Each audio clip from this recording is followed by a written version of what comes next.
ಮಳೆಗಾಲದ ಅಧಿವೇಶನ ಆರಂಭವಾಗಿದ್ದು ಮೊದಲ ದಿನವೇ ವಿಧಾನಸಭೆಯಲ್ಲಿ ಆಡಳಿತ ಮತ್ತು ವಿಪಕ್ಷಗಳ ಮಧ್ಯೆ ಕೋಲಾಹಲ ಸೃಷ್ಟಿಸಿದೆ. ವಾಲ್ಮೀಕಿ ನಿಗಮದ ಹಗರಣದಲ್ಲಿ ಕೋಟಿಗಟ್ಟಲೆ ಹಣ ನುಂಗಿ ನೀರು ಕುಡಿದಿದ್ದಾರೆ. ಆದ್ರಿಂದ ಈ ಬಗ್ಗೆ ಚರ್ಚೆಗೆ ಕೊಡಬೇಕು ಅಂತ ಬಿಜೆಪಿ ಒತ್ತಾಯಿಸಿತು.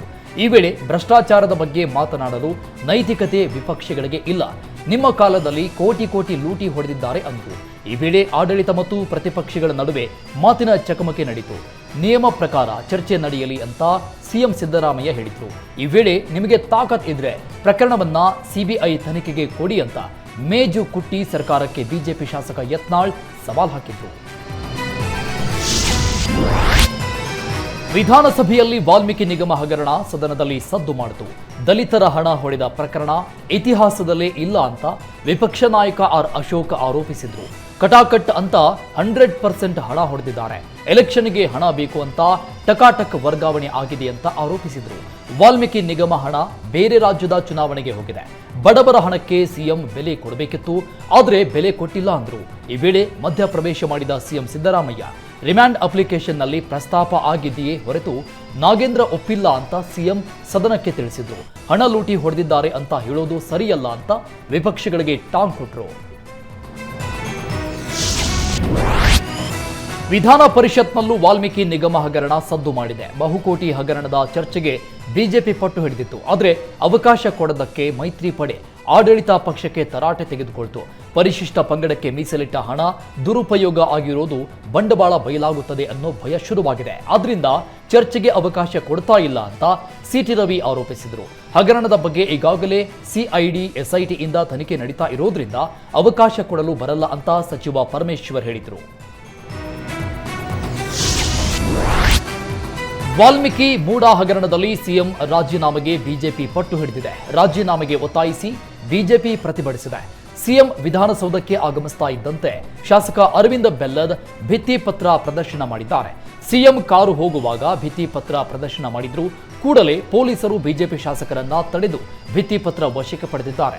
ಇನ್ನು ಕಲಾಪ ಆರಂಭಕ್ಕೂ ಮುನ್ನ ಸಿಎಂ ರಾಜೀನಾಮೆಗೆ ಪಟ್ಟು ಹಿಡಿದ ಮೈತ್ರಿ ಪಡೆ ಶಾಸಕರ ಭವನದಲ್ಲಿರುವ ವಾಲ್ಮೀಕಿ ಪ್ರತಿಮೆಗೆ ಮಾಲಾರ್ಪಣೆ ಮಾಡಿ ವಿಧಾನಸೌಧದವರೆಗೂ ಪಾದಯಾತ್ರೆ ಮಾಡಿದ್ದಾರೆ. ವಾಲ್ಮೀಕಿ ನಿಗಮದ ಹಗರಣದಲ್ಲಿ ಭಾಗಿಯಾಗಿರೋ ಶಾಸಕ ಬಸನಗೌಡ ದದ್ದಲ್ ಇಡಿ ಅಧಿಕಾರಿಗಳ ಕೈಗೆ ಸಿಗದೆ ನಾಪತ್ತೆಯಾಗಿದ್ರು. ಆದರೆ ಇವತ್ತು ವಿಧಾನಸೌಧದಲ್ಲಿ ದದ್ದಲ್ ಪ್ರತ್ಯಕ್ಷರಾಗಿದ್ದಾರೆ. ಈ ವೇಳೆ ಮಾತನಾಡಿದ ದದ್ದಲ್, ನಾನು ಎಸ್ಐಟಿ ವಿಚಾರಣೆ ಬಳಿಕ 2 ದಿನ ಊರಿಗೆ ಹೋಗಿದ್ದೆ, ಮತ್ತೆ ನನಗೆ ನೋಟಿಸ್ ಕೊಟ್ಟಿಲ್ಲ, ನಾನು ನಾಪತ್ತೆಯಾಗಿರಲಿಲ್ಲ ಅಂತ ಹೇಳಿದ್ದಾರೆ.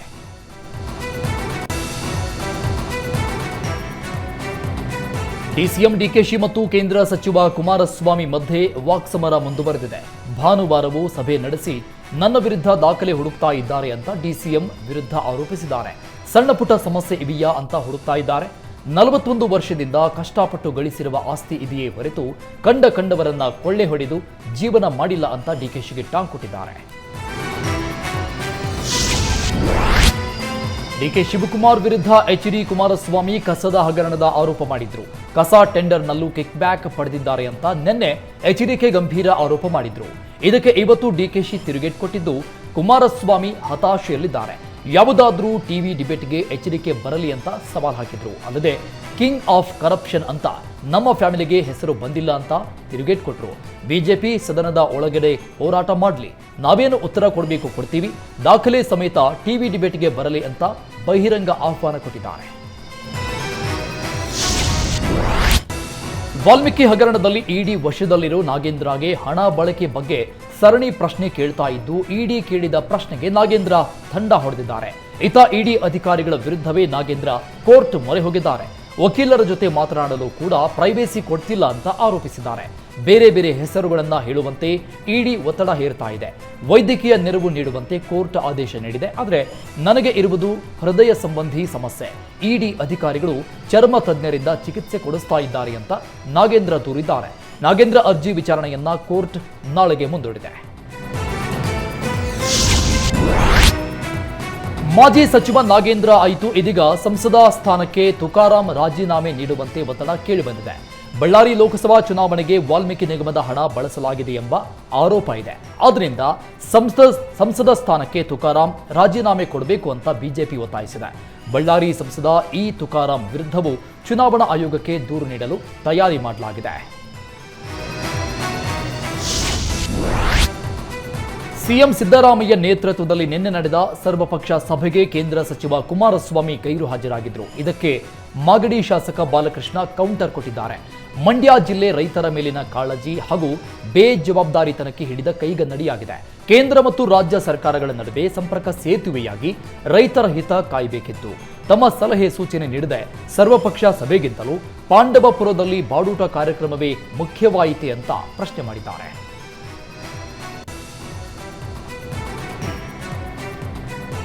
ಕಾವೇರಿ ಮೀಟಿಂಗ್ಗೆ ಗೈರಾಗಿದ್ದಕ್ಕೆ ಕಿಡಿಕಾರಿದ ಕಾಂಗ್ರೆಸ್ ನಾಯಕರಿಗೆ ಎಚ್.ಡಿ. ಕುಮಾರಸ್ವಾಮಿ ಟಾಂಗ್ ಕೊಟ್ಟಿದ್ದಾರೆ. ಕಾವೇರಿ ನೀರು ಬಿಟ್ಟಿದ್ದಕ್ಕೆ ಶಹಬಾಸ್ ಗಿರಿ ಕೊಡಲು ನಾನು ಸಭೆಗೆ ಹೋಗ್ಬೇಕಿತ್ತ? ಸಭೆಯಲ್ಲಿ ಕೊಡುವಂತಹ ಗೋಡಂಬಿ ಬಾದಾಮಿ ತಿನ್ನೋಕೆ ಹೋಗ್ಬೇಕಿತ್ತ ಅಂತ ಎಚ್ಚರಿಕೆ ಪ್ರಶ್ನೆ ಮಾಡಿದ್ದಾರೆ. ಚರ್ಚೆಗೂ ಮುನ್ನವೇ ತಮಿಳುನಾಡಿಗೆ ನೀರು ಹರಿದು ಹೋಗಿದೆ. ನೀರು ಬಿಟ್ಟು ಕಾಟಾಚಾರಕ್ಕೆ ಸಭೆ ಕರೆದಿದ್ದಾರೆ ಅಂತ ಎಚ್ಚರಿಕೆ ಆರೋಪಿಸಿದ್ದಾರೆ. ಆದಾಯ ಮೀರಿ ಆಸ್ತಿ ಗಳಿಸಿದ ಆರೋಪಕ್ಕೆ ಸಂಬಂಧಪಟ್ಟಂಗೆ ಡಿಕೆಶಿಗೆ ಮತ್ತೊಂದು ಹಿನ್ನಡೆಯಾಗಿದೆ. ಸಿಬಿಐ ದಾಖಲಿಸಿದ ಪ್ರಕರಣವನ್ನ ರದ್ದುಗೊಳಿಸುವಂತೆ ಡಿಕೆ ಶಿವಕುಮಾರ್ ಸಲ್ಲಿಸಿದ ಮೇಲ್ಮನವಿ ಅರ್ಜಿ ಸುಪ್ರೀಂ ಕೋರ್ಟ್ನಲ್ಲಿ ತಿರಸ್ಕೃತಗೊಂಡಿದೆ. ಕರ್ನಾಟಕ ಹೈಕೋರ್ಟ್ ಆದೇಶದಲ್ಲಿ ಹಸ್ತಕ್ಷೇಪ ಮಾಡೋದಿಲ್ಲ ಅಂತ ನ್ಯಾಯಪೀಠ ಹೇಳಿದೆ. ಪ್ರಕರಣ ರದ್ದುಗೊಳಿಸುವ ಸಂಬಂಧ ಡಿಕೆ ಶಿವಕುಮಾರ್ ಸಲ್ಲಿಸಿದ ಅರ್ಜಿಯನ್ನ 2023 ಅಕ್ಟೋಬರ್ 19ರಂದು ಕರ್ನಾಟಕ ಹೈಕೋರ್ಟ್ ತಿರಸ್ಕರಿಸಿತ್ತು. ಈ ಆದೇಶದ ವಿರುದ್ಧ ಶಿವಕುಮಾರ್ ಮೇಲ್ಮನವಿ ಸಲ್ಲಿಸಿದ್ರು. ಆದಾಯಕ್ಕೂ ಮೀರಿ ಆಸ್ತಿ ಪ್ರಕರಣ ರದ್ದು ಕೋರಿದ್ದ ಅರ್ಜಿ ಸುಪ್ರೀಂ ಕೋರ್ಟ್ನಲ್ಲಿ ವಜಾ ಆಗಿದ್ದಕ್ಕೆ ಡಿಕೆಶಿ ಪ್ರತಿಕ್ರಿಯೆ ಕೊಟ್ಟಿದ್ದಾರೆ. ಏನು ದಾಖಲೆ ಬೇಕಾದರೂ ಕೊಡ್ತೇನೆ, ನನ್ನದು ಏನೂ ತಪ್ಪಿಲ್ಲ, ಕೋರ್ಟ್ ಏನು ಹೇಳುತ್ತೋ ಅದನ್ನ ಕೇಳಬೇಕು ಅಂತ ಡಿಕೆ ಶಿವಕುಮಾರ್ ಹೇಳಿದ್ದಾರೆ. ಇನ್ನು ಲೋಕಾಯುಕ್ತ ತನಿಖೆ ನಡೀತಾ ಇರುವಾಗ ಸಿಬಿಐ ತನಿಖೆ ಮಾಡೋಕೆ ಬರಲ್ಲ ಅಂತ ಡಿಕೆಶಿ ಹೇಳಿದ್ದಾರೆ. ಲೋಕಸಭಾ ಚುನಾವಣೆ ಬಳಿಕ ಜೆಡಿಎಸ್ ಬಲವರ್ಧನೆಗೆ ದಳಪತಿ ಎಚ್ಚರಿಕೆ ವಹಿಸಿದ್ದಾರೆ. ಒಕ್ಕಲಿಗರ ಪಕ್ಷವೆಂಬ ಹಣೆಪಟ್ಟಿ ಕಳಚಿಕೊಳ್ಳಲು ಈ ಬಾರಿ ಅಹಿಂದ ವರ್ಗಕ್ಕೆ ಜೆಡಿಎಸ್ ಶಾಸಕಾಂಗ ನಾಯಕನನ್ನ ಆಯ್ಕೆ ಮಾಡಲಾಗಿದೆ. ಕುರುಬ ಸಮುದಾಯದ ಸುರೇಶ್ ಬಾಬುನನ್ನ ಶಾಸಕಾಂಗ ನಾಯಕರನ್ನಾಗಿ ಮಾಡಿದೆ. ಮುಂಬರುವ ಸ್ಥಳೀಯ ಸಂಸ್ಥೆ ಚುನಾವಣೆ ಗಮನದಲ್ಲಿಟ್ಟುಕೊಂಡು ಈ ಪ್ಲಾನ್ ಮಾಡಿದ್ದಾರೆ ಎನ್ನಲಾಗ್ತಿದೆ. ಇನ್ನು ಉತ್ತರ ಕರ್ನಾಟಕ ಭಾಗದಲ್ಲಿ ಜೆಡಿಎಸ್ಗೆ ಲಾಭವಾಗುವ ಲೆಕ್ಕಾಚಾರದಲ್ಲಿದ್ದಾರೆ. ಚನ್ನಪಟ್ಟಣ ಉಪಚುನಾವಣೆಗೆ ಮೈತ್ರಿ ಪಾಳಯದಲ್ಲಿ ಟಿಕೆಟ್ ಫೈಟ್ ಜೋರಾಗಿದೆ. ಜೆಡಿಎಸ್ಗೆ ಟಿಕೆಟ್ ಉಳಿಸಿಕೊಳ್ಳುವಂತೆ ಸ್ಥಳೀಯ ಮುಖಂಡರು ಒತ್ತಾಯಿಸಿದ್ದಾರೆ. ತಾಲೂಕು ಜೆಡಿಎಸ್ ಅಧ್ಯಕ್ಷ ಎಚ್.ಸಿ. ಜಯಮುತ್ತು ಮಾತನಾಡಿ, ಜಿಲ್ಲೆಯಲ್ಲಿ ಇದು ಜೆಡಿಎಸ್ ಅಸ್ತಿತ್ವದ ಪ್ರಶ್ನೆಯಾಗಿದೆ. ಹಾಗಾಗಿ ತಾಲೂಕಿನ ಎಲ್ಲಾ ಮುಖಂಡರು ಕಾರ್ಯಕರ್ತರ ಅಭಿಪ್ರಾಯ ಪಡೆದಿದ್ದೇವೆ. ಚನ್ನಪಟ್ಟಣವನ್ನ ಜೆಡಿಎಸ್ ಪಕ್ಷಕ್ಕೆ ಉಳಿಸಿಕೊಳ್ಳಬೇಕು ಎಂದಿದ್ದಾರೆ. ಇನ್ನು ನಿಖಿಲ್ ಕುಮಾರಸ್ವಾಮಿ ಅಭ್ಯರ್ಥಿಯನ್ನಾಗಿ ಮಾಡಬೇಕು ಅಂತ ಒತ್ತಾಯಿಸಿದ್ದಾರೆ. ಯೋಗೇಶ್ವರ್ಗೆ ಪರಿಷತ್ ಸದಸ್ಯರಾಗಿ ಇನ್ನೂ 3 ವರ್ಷ ಅವಕಾಶ ಇದೆ. ಆದ್ರಿಂದ ಜೆಡಿಎಸ್ಗೆ ಅವಕಾಶ ಮಾಡಿಕೊಡಿ ಅಂತ ಹೇಳಿದ್ದಾರೆ.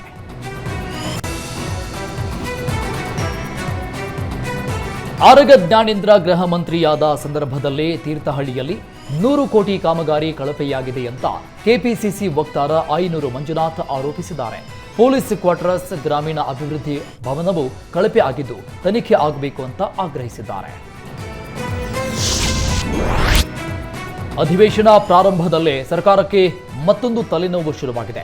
1208 ಸಹಾಯಕ ಪ್ರಾಧ್ಯಾಪಕ ಅಭ್ಯರ್ಥಿಗಳು ದಯಾಮರಣ ಕೋರಿ ರಾಜ್ಯಪಾಲರಿಗೆ ಪತ್ರ ಬರೆದಿದ್ದಾರೆ. 2021ರಲ್ಲಿ ಆಯ್ಕೆಯಾದ ಸಹಾಯಕ ಪ್ರಾಧ್ಯಾಪಕ ಅಭ್ಯರ್ಥಿಗಳಿಗೆ ಇನ್ನೂ ನೇಮಕಾತಿ ಆದೇಶ ಪತ್ರ ಕೊಟ್ಟಿಲ್ಲ. ಹೀಗಾಗಿ ಬೇರೆ ಕೆಲಸಕ್ಕೂ ಹೋಗಲಾರದೆ ಮಾನಸಿಕವಾಗಿ ಕುಗ್ಗಿ ಹೋಗಿದ್ದಾರೆ. ಕಾಲೇಜು ಶಿಕ್ಷಣ ಇಲಾಖೆ ಇದುವರೆಗೂ 2 ಬಾರಿ ತಾತ್ಕಾಲಿಕ ಪಟ್ಟಿ ಪ್ರಕಟಿಸಿದೆ. ಆದರೆ ಸ್ಥಳ ನಿಯುಕ್ತಿಗೊಳಿಸಿ ಆದೇಶ ಪತ್ರ ನೀಡಿಲ್ಲ.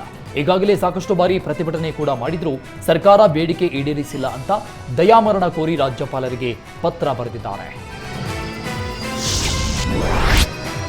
ಬೆಂಗಳೂರಿನ ಹಲವು ಕ್ಷೇತ್ರಗಳಲ್ಲಿ 1800 ಕೋಟಿ ವೆಚ್ಚದಲ್ಲಿ ಬಿಬಿಎಂಪಿ ವೈಟ್ ಟ್ಯಾಪಿಂಗ್ ಕಾಮಗಾರಿ ಕೈಗೆತ್ತಿಕೊಂಡಿದೆ.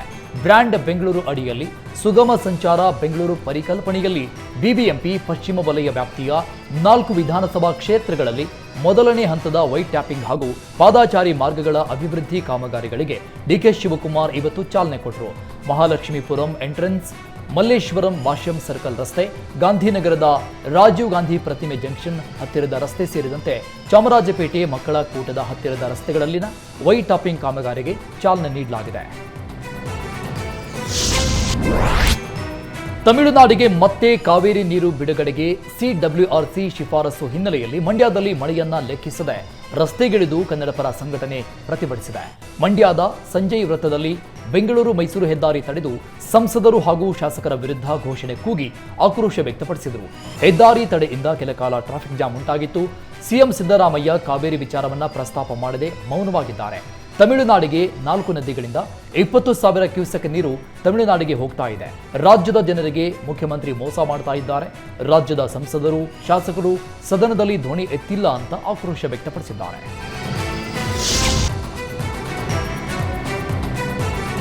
ಮಗುವಿನ ಅನಾರೋಗ್ಯದಿಂದ ಮನನೊಂದು ತಂದೆ ಆತ್ಮಹತ್ಯೆಗೆ ಯತ್ನಿಸಿದ ಘಟನೆ ಹಾಸನದ ಹಿಮ್ಸ್ನ ಮಹಿಳಾ ಮತ್ತು ಮಕ್ಕಳ ಆಸ್ಪತ್ರೆಯಲ್ಲಿ ನಡೆದಿದೆ. ಗಂಗಸ್ವಾಮಿ ಎಂಬಾತ ತನ್ನ 2 ತಿಂಗಳ ಮಗುವಿಗೆ ಅನಾರೋಗ್ಯ ಹಿನ್ನೆಲೆಯಲ್ಲಿ ಚಿಕಿತ್ಸೆಗಾಗಿ ಹಿಮ್ಸ್ಗೆ ದಾಖಲು ಮಾಡಿದ್ದ. ಆದರೆ ಮಗುವಿನ ಆರೋಗ್ಯ ಬಿಗಡಾಯಿಸಿದ ಹಿನ್ನೆಲೆಯಲ್ಲಿ ಕಟ್ಟಡದ 5ನೇ ಮಹಡಿ ಏರಿ ಆತ್ಮಹತ್ಯೆಗೆ ಯತ್ನಿಸಿದ್ದಾನೆ. ತಕ್ಷಣ ಆಸ್ಪತ್ರೆ ಸಿಬ್ಬಂದಿ ಗಂಗಸ್ವಾಮಿಯನ್ನ ಮನವೊಲಿಸಿ ಕೆಳಗಿಳಿಸಿದ್ದಾರೆ. ಹಾವೇರಿ ನಗರ ಪೊಲೀಸ್ ಠಾಣೆಯ ಎದುರು ಮಹಿಳೆಯೊಬ್ಬರು ಏಕಾಂಗಿಯಾಗಿ ಪ್ರತಿಭಟಿಸಿದ್ದಾರೆ. ತನ್ನ ಮೇಲೆ ದೌರ್ಜನ್ಯವಾಗಿದೆ ಅಂತ ತಸ್ಲೀಮಾ ಎಂಬ ಮಹಿಳೆ ಹಾವೇರಿ ನಗರ ಪೊಲೀಸ್ ಠಾಣೆಯಲ್ಲಿ ಕೇಸ್ ದಾಖಲಿಸಿದ್ರು. ಆದರೆ ಹಾವೇರಿ ನಗರ ಪೊಲೀಸ್ ಠಾಣೆಯ ಸಿಪಿಐ ಮೋತಿಲಾಲ್ ಪವಾರ್ ನ್ಯಾಯ ಕೆಡಲು ಹೋದ್ರೆ ನಿಂದಿಸಿದ್ದಾರೆ. ಸರಿಯಾಗಿ ತನಿಖೆ ನಡೆಸ್ತಾ ಇಲ್ಲ, ಆರೋಪಿ ಪರ ಪೊಲೀಸರೇ ನಿಂತಿದ್ದಾರೆ ಅಂತ ಪೊಲೀಸರ ಎದುರೇ ಕೈಯಲ್ಲಿ ಬೆಂಕಿ ಪಟ್ಟಣ ಹಿಡಿದು ಆತ್ಮಹತ್ಯೆಗೆ ಯತ್ನಿಸಿದ್ದಾಳೆ. ತಕ್ಷಣ ತಡೆದ ಪೊಲೀಸರು ವಶಕ್ಕೆ ಪಡೆದಿದ್ದಾರೆ. ಎಗ್ ರೈಸ್ ಅಂಗಡಿ ನಡೆಸ್ತಾ ಇರುವ ಮಹಿಳೆ ತಸ್ಲಿಮಾ ಹಾಗೂ ಪತಿ ಉಸ್ಮಾನ್ಗೆ ಪಕ್ಕದ ಅಂಗಡಿಯ ಚನ್ನಬಸನಗೌಡ ಎಂಬಾತ 8 ಜನರ ಗುಂಪು ಕಟ್ಟಿಕೊಂಡು ಬಂದು ಮಾರಣಾಂತಿಕ ಹಲ್ಲೆ ನಡೆಸಿದ್ದಾನೆ ಅಂತ ದೂರು ಕೊಟ್ಟಿದ್ದಾರೆ. ಬೆಳಗಾವಿ ಜಿಲ್ಲೆಯ ಚಿಕ್ಕೋಡಿ ತಾಲೂಕಿನ ಬೆಳಕೂಡ ಗ್ರಾಮಕ್ಕೆ ಸಮರ್ಪಕ ಬಸ್ ವ್ಯವಸ್ಥೆ ಇಲ್ಲದೆ ವಿದ್ಯಾರ್ಥಿಗಳು ಪರದಾಡ್ತಾ ಇದ್ದಾರೆ. ಸಾವನ್ನು ಲೆಕ್ಕಿಸದೆ ಬಸ್ ಡೋರ್ನಲ್ಲೇ ನಿಂತು ಪ್ರಯಾಣ ಮಾಡ್ತಾ ಇದ್ದಾರೆ. ಸ್ವಲ್ಪ ಯಾಮಾರಿದ್ರೂ ಜೀವಕ್ಕೆ ಅಪಾಯ ಕಟ್ಟಿಟ್ಟ ಬುತ್ತಿ. ಆದ್ದರಿಂದ ಸಾರಿಗೆ ಅಧಿಕಾರಿಗಳು ತಕ್ಷಣ ಹೆಚ್ಚುವರಿ ಬಸ್ ಬಿಡುವ ಮೂಲಕ ವಿದ್ಯಾರ್ಥಿಗಳ ಪ್ರಾಣ ಕಾಪಾಡಬೇಕು ಅಂತ ವಿದ್ಯಾರ್ಥಿ ಪೋಷಕರು ಆಗ್ರಹಿಸಿದ್ದಾರೆ. ಧಾರವಾಡದ ಕಲಗೇರಿ ಗ್ರಾಮದಿಂದ 2 ಕಿಲೋಮೀಟರ್ ದೂರದಲ್ಲಿರುವ ರೈಲ್ವೆ ಮೇಲ್ಸೇತುವೆ ಸಾರ್ವಜನಿಕರಿಗೆ ಅನುಕೂಲ ಮಾಡಿಕೊಡುವಂತೆ ಜನ ಆಗ್ರಹಿಸಿದ್ದಾರೆ. ಧಾರವಾಡದಿಂದ ಗೋವಾಗೆ ಸಂಪರ್ಕ ಕಲ್ಪಿಸುವ ಸೇತುವೆ ಸುಮಾರು 10 ವರ್ಷಗಳ ಹಿಂದೆ ಕಾಮಗಾರಿ ಶುರುವಾಗಿತ್ತು. ಗುತ್ತಿಗೆದಾರನಿಗೆ ಬಿಲ್ ನೀಡಿಲ್ಲ ಎಂಬ ಕಾರಣಕ್ಕೆ ಕಾಮಗಾರಿ ಸ್ಥಗಿತವಾಗಿದೆ. ಸದ್ಯ 90ರಷ್ಟು ಭಾಗ ಕಾಮಗಾರಿ ಮುಗಿದ್ರೂ ಜನಸಂಚಾರಕ್ಕೆ ಮುಕ್ತವಾಗಿಲ್ಲ. ಉಳಿದ 10% ಕಾಮಗಾರಿ ಮುಕ್ತಾಯಗೊಳಿಸಿ ಸಂಚಾರಕ್ಕೆ ಅವಕಾಶ ಕಲ್ಪಿಸಬೇಕು ಅಂತ ಜನ ಆಗ್ರಹಿಸಿದ್ದಾರೆ. ಧಾರವಾಡದಲ್ಲಿ ಬಿಆರ್ಟಿಎಸ್ ಕಾರಿಡಾರ್ನಲ್ಲಿ 2 ಬದಿ ಸರ್ವಿಸ್ ರಸ್ತೆಯ ಅಗಲೀಕರಣ ಮಾಡಬೇಕು ಅಂತ ಆಗ್ರಹಿಸಿ ಧ್ವನಿ ಸಂಘಟನೆ ಪಾದಯಾತ್ರೆ ನಡೆಸಿದೆ. ನವಲೂರು ಬ್ರಿಡ್ಜ್ನಿಂದ ಜಿಲ್ಲಾಧಿಕಾರಿ ಕಚೇರಿಯವರೆಗೆ ಪಾದಯಾತ್ರೆ ನಡೆಸಲಾಯಿತು. ಪಾದಯಾತ್ರೆಯಲ್ಲಿ ಎಲ್ಲಾ ಪಕ್ಷದ ನಾಯಕರು ಭಾಗಿಯಾಗಿದ್ದರು.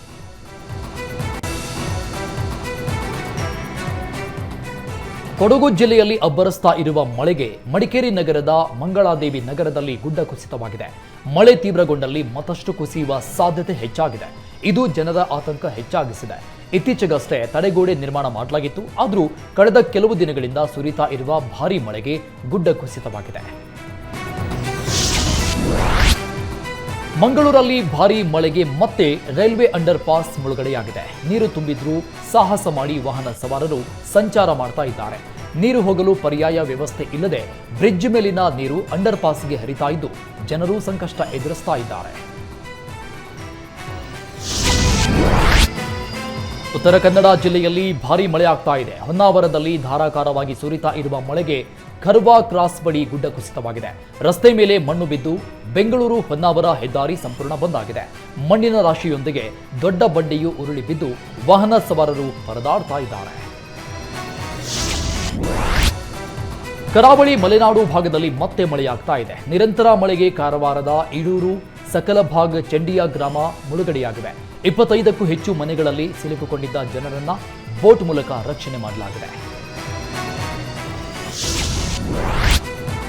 ಉಡುಪಿ ಜಿಲ್ಲೆಯಲ್ಲಿ ಉತ್ತಮ ಮಳೆಯಾಗ್ತಾ ಇದೆ. ಮುಂದಿನ 3 ದಿನ ಮತ್ತಷ್ಟು ಮಳೆಯಾಗುವ ಎಚ್ಚರಿಕೆ ನೀಡಿದ ಹವಾಮಾನ ಇಲಾಖೆ ರೆಡ್ ಅಲರ್ಟ್ ಘೋಷಣೆ ಮಾಡಿದೆ. ಸಣ್ಣ ಬ್ರೇಕ್ನ ನಂತರ ಮತ್ತೆ ಮಳೆ ಬಿರುಸು ಪಡೆದುಕೊಂಡಿದೆ. ಹಿನ್ನೀರಲ್ಲಿ ನಾಡ ದೋಣಿಗಳು ಸವಾಲಿನ ಮೀನುಗಾರಿಕೆ ಆರಂಭಿಸಿವೆ. ಮಳೆಗಾಲದಲ್ಲಿ ಸಾಹಸಮಯ ಮೀನುಗಾರಿಕೆ ಮಾಡ್ತಾ ಇದ್ದಾರೆ. ಜಿಲ್ಲೆಯಲ್ಲಿ ಇನ್ನೂ 5 ದಿನ ಮಳೆ ಮುಂದುವರಿಯುವ ಸೂಚನೆ ಇದೆ.